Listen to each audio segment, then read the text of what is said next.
تمل صاحب یہ تو مدد صاحب نے کلیئر کر لیا نا کہ یا ان کی جو استدلال ہے اس کے اندر کہ بھئی وہ کوئی پوائنٹ آف ریفرنس نہیں ہے، وہ برا تھا تو کیا آج برا ہونا بھی ضروری ہے؟ آپ سیاست کو دیکھ لیں، صحافت کو دیکھ لیں، عدلیہ کو دیکھ لیں، ہر مسئلہ پہلے سے زیادہ خراب ہوا ہے.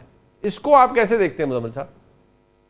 پہلی بات تو یہ کہ یہ جمہوریت اور آزادی صحافت اور آزاد عدلیہ کوئی آن آف بٹن کے ساتھ نہیں چلتی کہ اس دور میں آف ہیں تو اگلے بٹن میں آ کر آن کیا جائے گا تو وہ اب واپس 160 کی سپیڈ پر چلنا شروع ہو جائیں گی.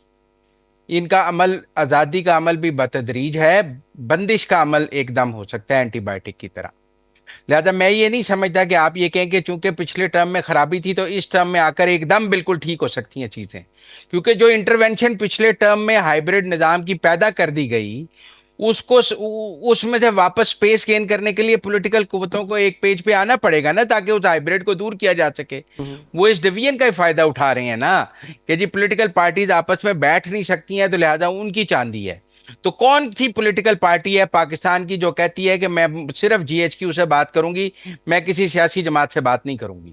کون سی سیاسی جماعت ہے جس کا یہ موقف ہے کہ ہم اس ملک کے کسی سیاسی رہنما کے ساتھ تو نہیں بیٹھیں گے، لیکن ہم جی ایچ کیو کے آرمی چیف کو 3 خط ضرور لکھیں گے، اور اس کے نتیجے میں پاکستان میں جمہوری عمل بڑا مضبوط ہو جائے گا، حکومت بھی مضبوط ہو جائے گی ہمارے خطوط سے، اور جمہوریت بھی مضبوط ہو جائے گی. تو یہ تو دیکھنا پڑے گا کہ کون وزیر اعظم تھا جو ایک اہم بریفنگ میں ساتھ والے کمرے میں بیٹھا رہا، اس نے کہا میں نے اس اپوزیشن کے سامنے آ کر بریفنگ نہیں دینی ہے. لہذا آپ کہتے ہیں کہ وہ جب وزیر اعظم تھا تو بھی نہیں بیٹھنا چاہتا تھا، جب اپوزیشن میں بھی ہے تو بھی نہیں بیٹھنا چاہتا، اور آپ اس کی ذمہ داری اس جو ان جمہوریت کی خرابی کی ہے وہ دوسرے فریق پر ڈال کر انجوائے کرنا چاہتے ہیں. میں اس بات کے بالکل حق میں. دوسری بات یہ ہے کہ جب آپ نے کہا گیا کہ اڈیالے سے مشاورت کرنا کوئی جرم تو نہیں ہے، حق ہے لیڈر سے مشاورت کرنا. بھائی ثاقب نثار کا فیصلہ پڑھ لیں، جی جس کے اوپر جو عمران خان کی پٹیشن پر ہے کہ کنوکٹڈ آدمی کا تو سیاست میں کوئی رول ہی نہیں ہے، اس سے تو مشاورت ہو ہی نہیں سکتی، وہ تو کوئی نامزدگی کر ہی نہیں سکتا. جس کے اوپر آپ نے جو ہے اس ملک کے سینٹ کے الیکشن کرائے، جس کے اوپر آپ صادق سنجرانی لے کر آئے، جس کے اوپر آپ نے اقلیت کو اکثریت میں بدلا، اور پھر آپ ہمیں یہ سمجھائیں کہ یہ ایک بٹن ہے، اب آپ اس کو آن کرتے ہیں تو جمہوریت اپنے فل سپیڈ پہ ایک دم صحیح چلنی شروع ہو جائے گی. یہ کون سا خواب ہے جو ہم دیکھتے ہیں کہ یہ ایک دم ہو جائے گا؟ ایک دم نہیں ہو سکتا. جن ملکوں میں بھی جمہوری آزادیاں آئی ہیں وہ ایک پروسیس سے آئی ہیں، اور ڈیریل بھی پروسیس سے ہوئی ہیں. میں یہ کہہ رہا ہوں کہ 2008 کے الیکشن پاکستان میں سیاسی قوتوں کو قابل قبول تھے.